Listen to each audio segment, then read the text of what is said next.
Assalamualaikum warahmatullahi wabarakatuh. Oh, ini.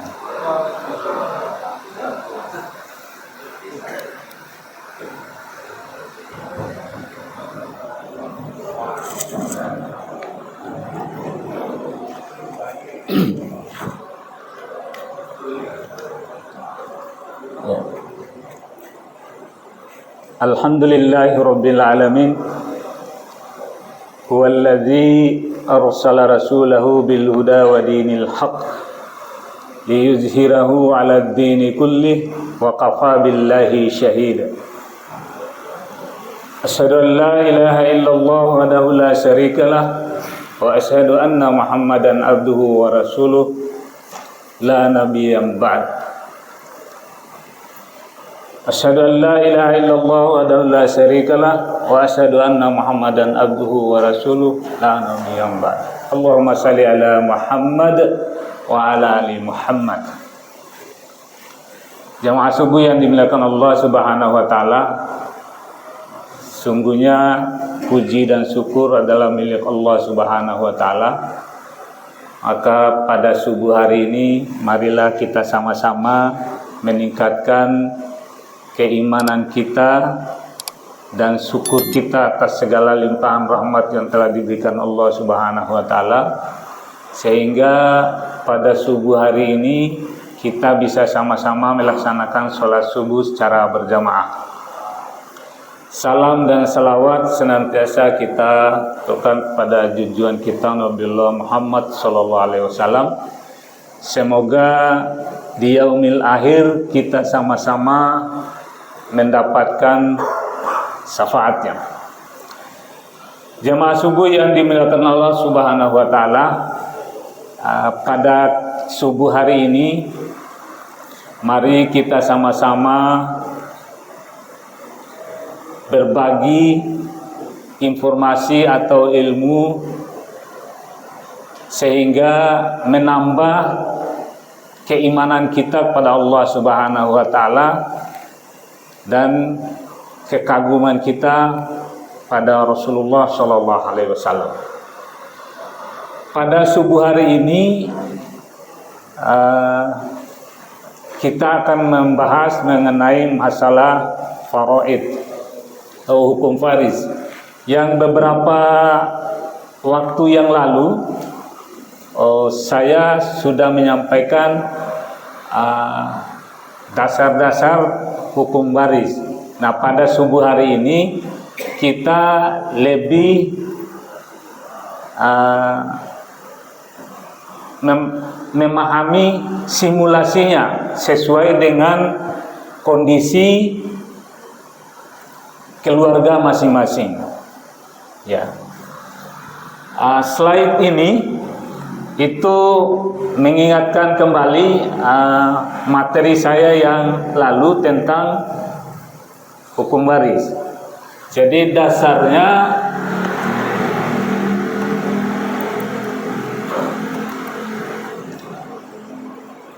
itu Quran surat An-Nisa ayat 11, 12 dan 176.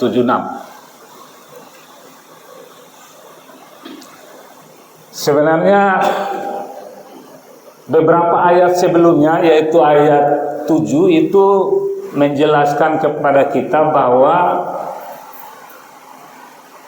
anak laki-laki atau lirijali nasibum mimma tarakal walidani wal aqrabun. Bahwa di ayat ke-7 itu menginformasikan ke kita bahwa dari harta peninggalan itu ada bagian laki-laki dan ada bagian perempuan yang telah ditentukan. Itu teks kitab Al-Qur'annya begitu. Sehingga ayat 11, 12 dan 17 itu menjelaskan ketentuan-ketentuan itu. Nah, ayat 11, 12 dan 176 itu kandungan utamanya ada dua.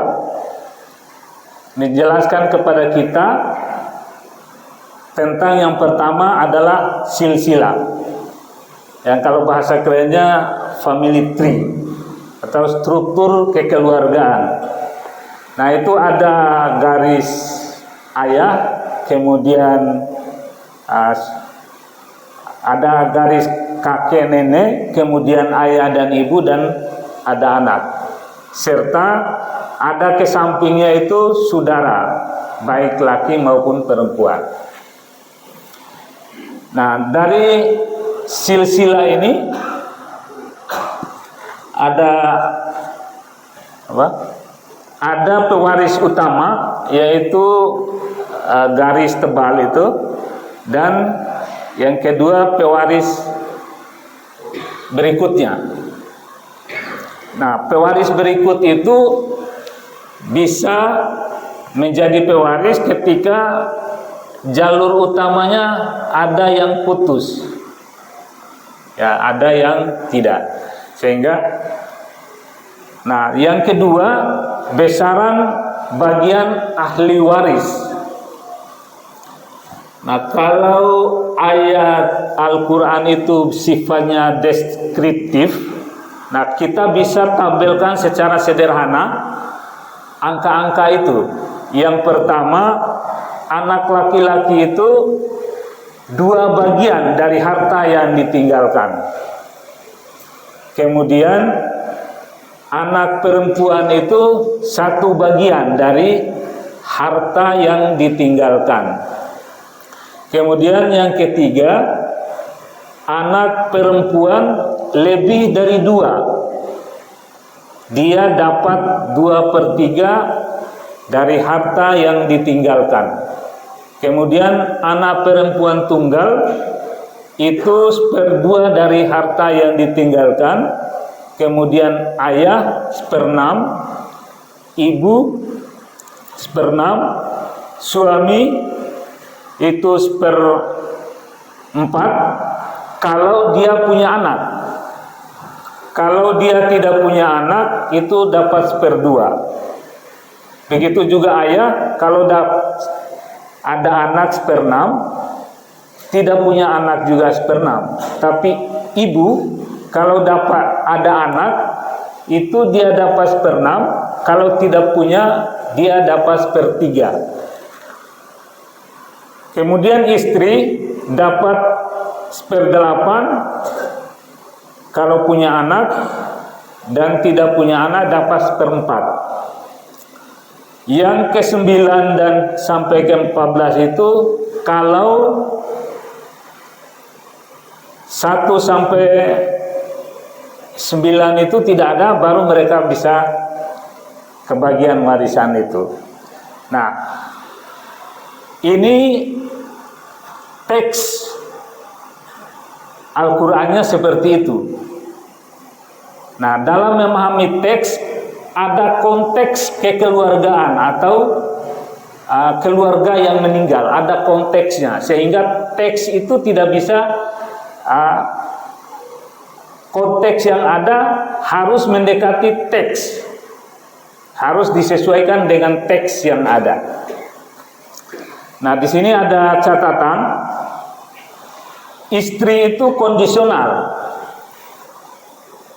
Jadi dia bisa 1, bisa 2, bisa 3, dan bisa 4. Nah, kayaknya jamaah kita banyak yang berminat untuk istri 4. Ya, jadi kondisional. Begitu juga anak. Anak itu kondisional. Bisa tidak ada, bisa ada 1, bisa lebih dari 1. Dan dalam konteks waris tidak dibedakan istri kedua, istri ketiga, atau istri keempat. Semua punya porsi dengan adil. Begitu juga anak. Tidak ada istilahnya anak istri pertama dapat banyak, anak istri kedua dapat beda. Itu tidak ada. Disitulah keadilannya. Nah, pada hari ini kita coba simulasikan. Nah, kondisi yang pertama ini ada punya anak, kemudian tidak punya anak. Yang ketiga, tidak punya anak tapi punya saudara. Nah, itu gambaran umum konteks yang akan kita simulasikan. Mari kita mulai simulasi pertama, Pak ya.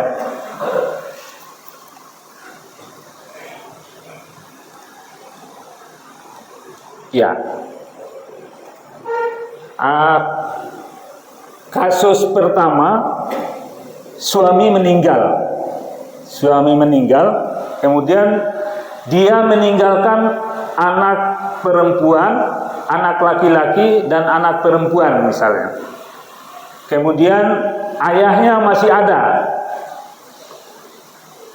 Kedua, ibunya masih ada, masih hidup. Kemudian istrinya masih hidup.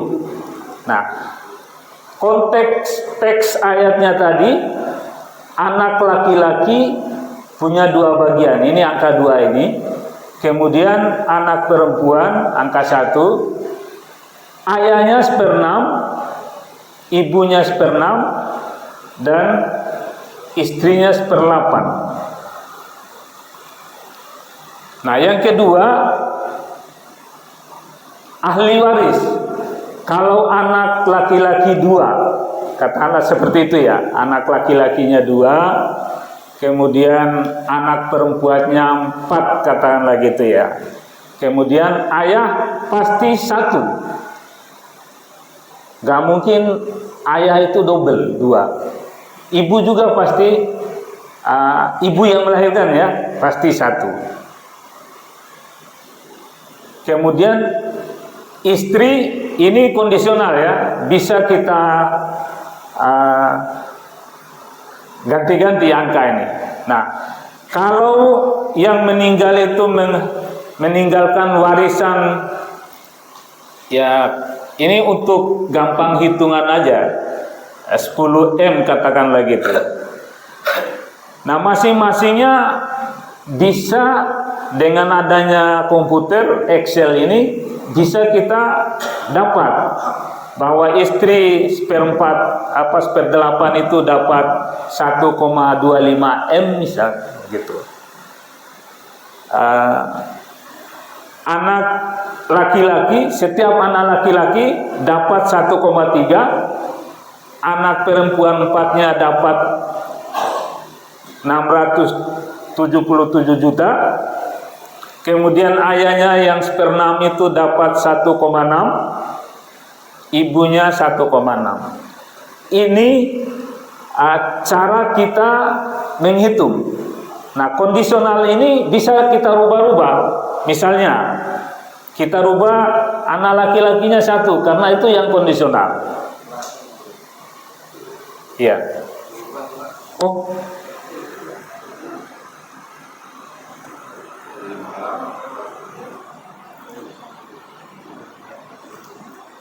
Kok nggak keluar ya?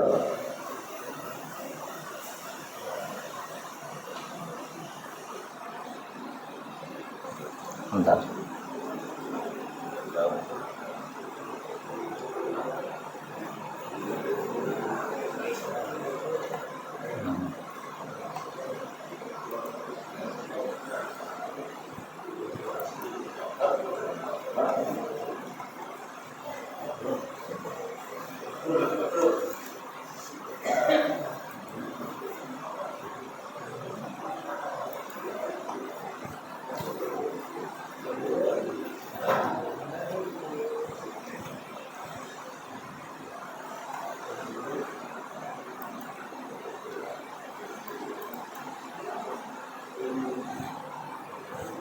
Ya,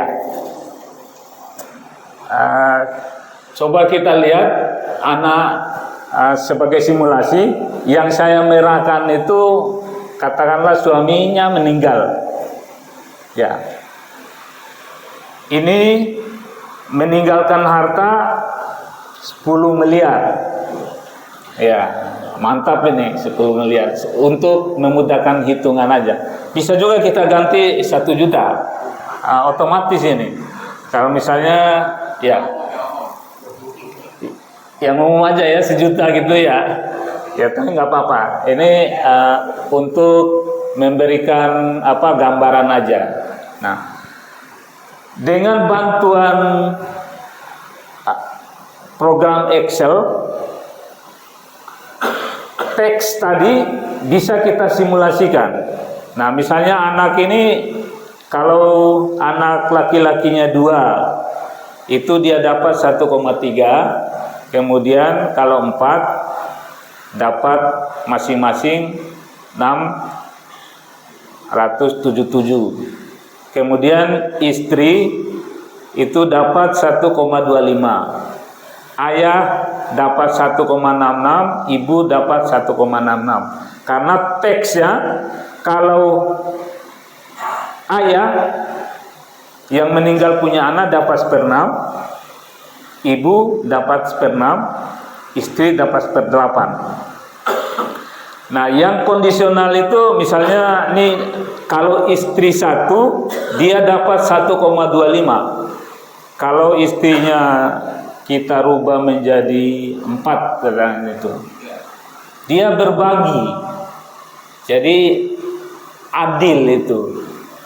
Jadi tadi kalau 1 dapat 1,25,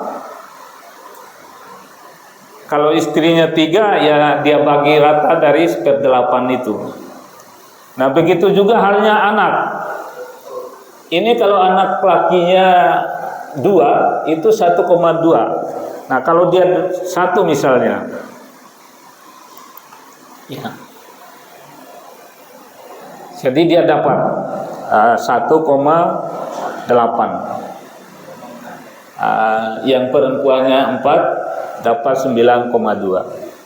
Nah, misalnya ini 2, sama juga. Jadi yang kolom ini itu untuk membuktikan rumus ini benar. Jadi kalau tadi konteksnya anak laki-laki itu 2 kali, 2 bagian, dan anak perempuan itu 1 bagian. Jadi kalau anak laki-laki 1 itu jumlahnya sama dengan 2 anak perempuan, yaitu 2,7 juta. Ini konteks pertama, case pertama, bahwa yang meninggal suami meninggalkan anak laki dan anak perempuan. Itu hitungannya lebih mudah. Ya. Di sini ada 6 case saya tampilkan, saya jelasin, nanti ada tanya jawab ya, biar simulasinya bisa nambah. Nah, case yang kedua, bagaimana kalau istrinya yang meninggal? Ya. Istrinya yang meninggal, ya suami itu dapat 1/4. Jadi dari 10 miliar itu dapat 1/4-nya 2,5 miliar, itu suami. Ibu dapat 1/6, yaitu 1,66. Ayah dapat 1/6, yaitu 1,66. Nah, anak laki-laki karena dia 1 dapat 2,8. Anak perempuan 2 dapat masing-masing 1,42. Kalau dikali 2, ini hasilnya sama. Coba saya lihat hasilnya. Ya, sama hasilnya anak laki-laki. Bagaimana kalau kita balik, anaknya laki-laki 4. Ini 1 misalnya. Jadi Excel membantu kita menghitung, dan rumus ini beda orang beda rumusnya, pendekatannya. Jadi ada macam-macam. Jadi rumus ini bisa kita bentuk tapi tidak keluar dari teks Al-Qur'annya. Jadi rumusnya macam-macam. Bisa di totalin dulu sisa kekayaan atau harta yang ditinggalkan setelah bayar utang, waris dan wasiat dan sebagainya, itu banyak. Itu simulasi yang kedua.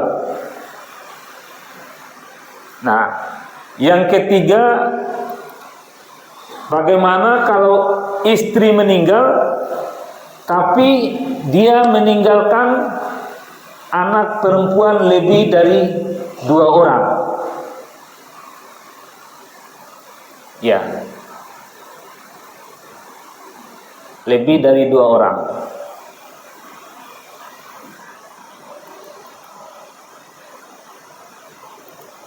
Nah, kalau kita lihat 2/3 itu anak perempuannya 5 misalnya, dia dapat 2/3 dari harta. Kemudian ayahnya dapat 1/6, ibunya dapat 1/6, ayahnya, istrinya dapat 1/8. Secara matematis ini lebih 1/8 yang bagi. Jadi kalau 2/3 tambah 1/6 tambah 1/6 itu hasilnya 1. Jadi 2/3 tambah 1/3 itu 1. Nah, 1/8 dapat dari mana ini istrinya? Teksnya bunyinya seperti itu. Nah, bagaimana caranya? Itulah perlunya ilmu pengetahuan, bisa mendekati teks, karena dalam matematika itu ada istilah distribusi penjumlahan, distribusi perkalian, distribusi kumulatif penjumlahan, kumulatif pembagian. Itu ada, kita silakan seperti itu. Nah, supaya ini kalau dihitung istrinya nggak kebagian nih, padahal dia ada jatahnya 1/8. Nah, dari konteks ini menjadi penting bagi kita mengajarkan anak-anak kita cara berhitung. Makanya dari SD sampai perguruan tinggi, matematika itu selalu ada, jurusan apapun biasanya selalu ada, karena teks tidak bisa difahami kalau tidak didukung oleh pengetahuan yang lain. Nah, contoh kasus waris ini, kalau secara sederhana kita lihat, kok yang dibagi lebih 1/8, dari mana kita harus ambil itu? Nah, itu ada pendekatan. Kalau istilah matematika itu ada interpolasi dan sebagainya. Ya. Nah, untuk dapatkan ini kita harus samakan. Kalau 1/8 lebih, nah untuk menyamakan lebih tadi 2/3 tambah 1/6 tambah 1/6 itu hasilnya 1. Itu sama dengan 8/8. Nah, kalau tambah 1/8 menjadi 9/8. Nah, itu untuk menjadi angka 1, jadi dikali 8/9. Tadi kan 9/8 ya, karena 8/8 tambah 1/8 itu 9/8. Nah, untuk supaya kebagian semua dengan porsi yang sama, dengan teks yang sama, itu angka harus dikalikan dengan angka 8/9 sehingga 1. Jadi yang ini 2/3 kali 8/9 itu 16/27. Berubah tadi angka 2/3 menjadi 16/27, sehingga porsinya akan bisa sama. Nah, ini lahirlah rumus ini. Ya. Angka 4/5 itu angka yang dihadirkan karena lebih tadi. Ya bisa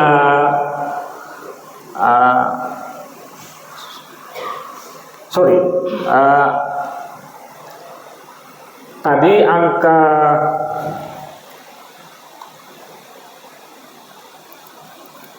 ini istri ya. Jadi 1/8 ini angka ini 8/9.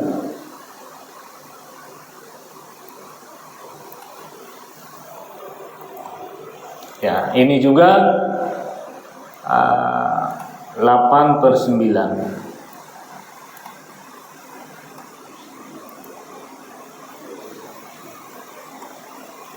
Jadi semuanya sama. Jadi menjadi kebagian semua, tidak ada sisa. Ini kasus istri yang meninggal dengan meninggalkan anak perempuan lebih dari 2 orang. Case keempatnya, ini suami yang meninggal. Ya, sama juga.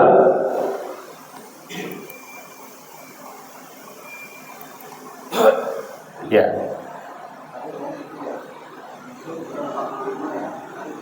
Oh iya. Yang tadi suami ya. Oh iya, 1/4 ini ya. Ya, benar. Ini 4/5 tadi ya. Saya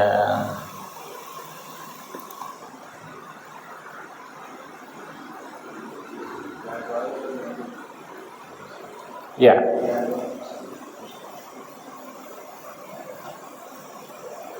Sorry.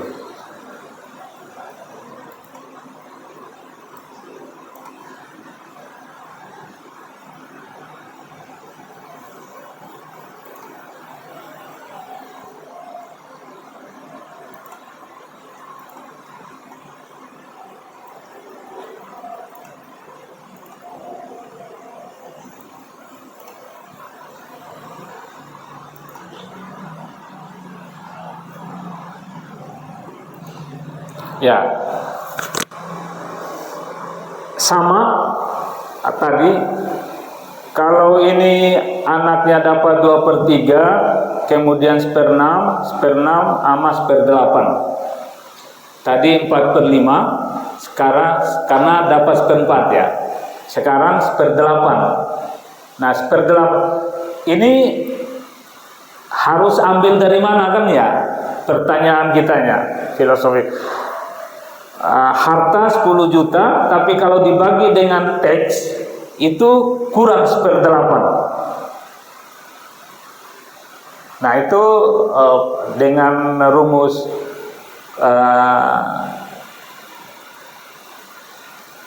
distributif perkalian itu bisa kita dapat.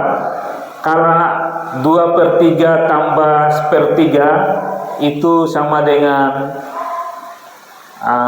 8/8 atau 1, karena ini 1/8 ya. Jadi simpelnya kita sebenarnya kalau dijumlahkan secara matematis 2/3 tambah 1/3 kan 3/3 ya. Ya. Jadi 3/3. Tapi karena istri dapat 1/8, 3/3 bisa kita samakan menjadi 8/8. Supaya pembilangnya sama. Jadi sederhana. Nah, menjadi 9/8. Supaya kebagian semua, bagian-bagian teks itu kita kali dengan 8/9. Jadi tadinya menjadi 2/3, dia dapat kalau dikali 8/9 itu 16/27. Sehingga dapat angka ini. Itu kalau yang kurang. Ada juga kondisi seperti case kelima. Case kelima ini suami meninggal, dia meninggalkan anak perempuan tunggal. Jadi di bumi anggrek ada yang punya anak perempuan tunggal? Ada. Ya contohnya ya ini untuk supaya kalau ada konteks memahami teks itu enak. Ya katakanlah mohon izin, almarhum Pak Asep misalnya, dia meninggalkan anak tunggal kan enak. Kalau ada konteks begitu, kita tertarik mempelajari sebagai selingan. Saya kasih contoh begini Pak. Mungkin kita sama-sama melihat tukang bangunan, kalau dia mau dapat siku, dia tarik garis lurus 4, kemudian tegaknya 3, dan dia miringnya 5. Itu tukang bangunan semua mengerti itu. Tapi kalau dikatakan itu diajarin ke dia, itu teorema Pitagoras. Apa itu teorema Pitagoras? Dia nggak tahu, tapi dia aplikasikan teori itu. Nah, tantangan kita sebagai para orang tua, para guru, memvisualisasikan teks dan konteks itu sehingga anak-anak itu tertarik, bahwa dia tidak pelajari hal yang nggak ada manfaatnya. Tapi kalau kita jelaskan itu, ini teorema Pitagoras, nanti kalau mau siku nggak ada siku, kamu bisa pakai. Tukang bangunan mungkin nggak ngerti Pitagoras itu, tapi dia paham untuk dapatkan siku dia tarik garis itu. Nah itu fungsinya konteks dalam menjelaskan teks, sehingga anak-anak itu tertarik. Nah itu tantangan para kita sebagai orang tua. Orang tua itu adalah guru yang sebenarnya. Bagaimana kita meyakinkan bahwa teks ini adalah hal menjadi solusi bagi permasalahan yang dihadapi. Nah, kembali ke konteks waris.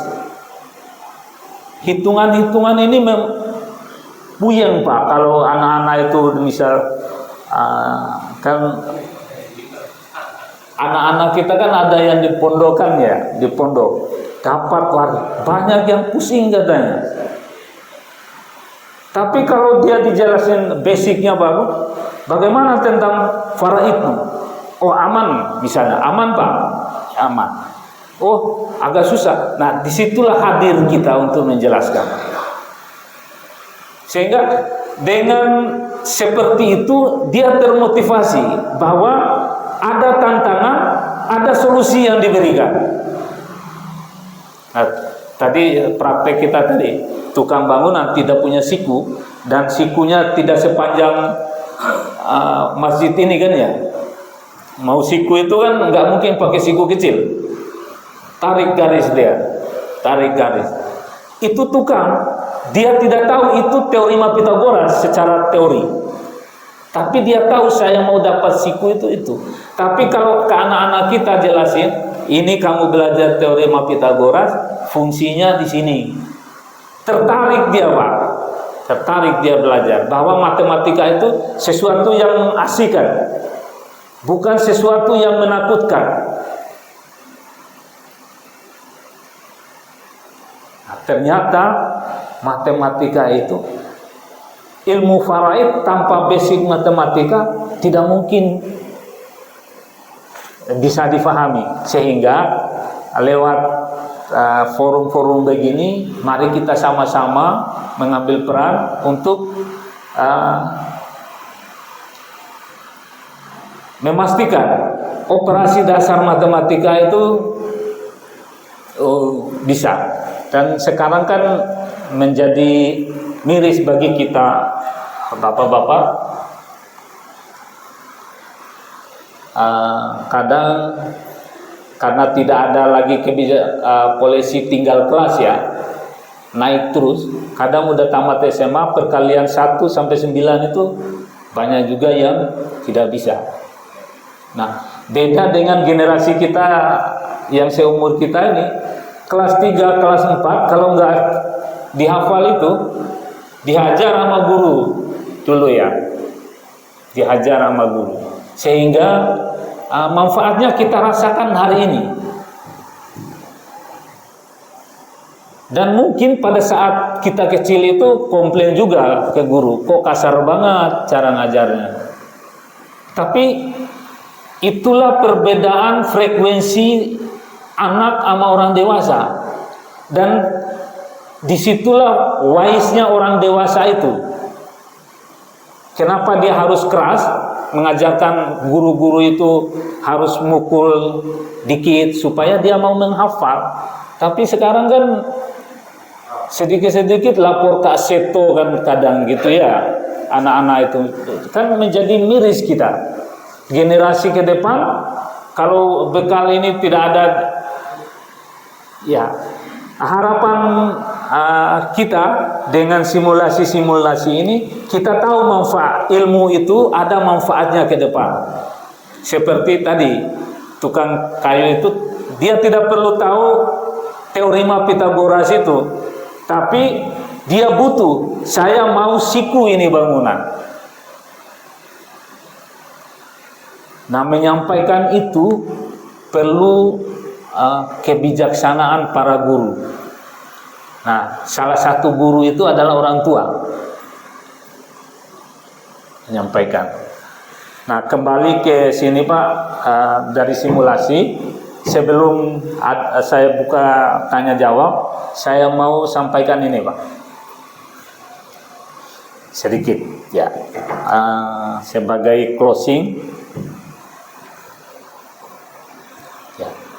Jadi ayat 7 sampai 14 itu rangkaian tentang waris, dan saya akan poin beberapa yang saya garis bawahi dan lingkari.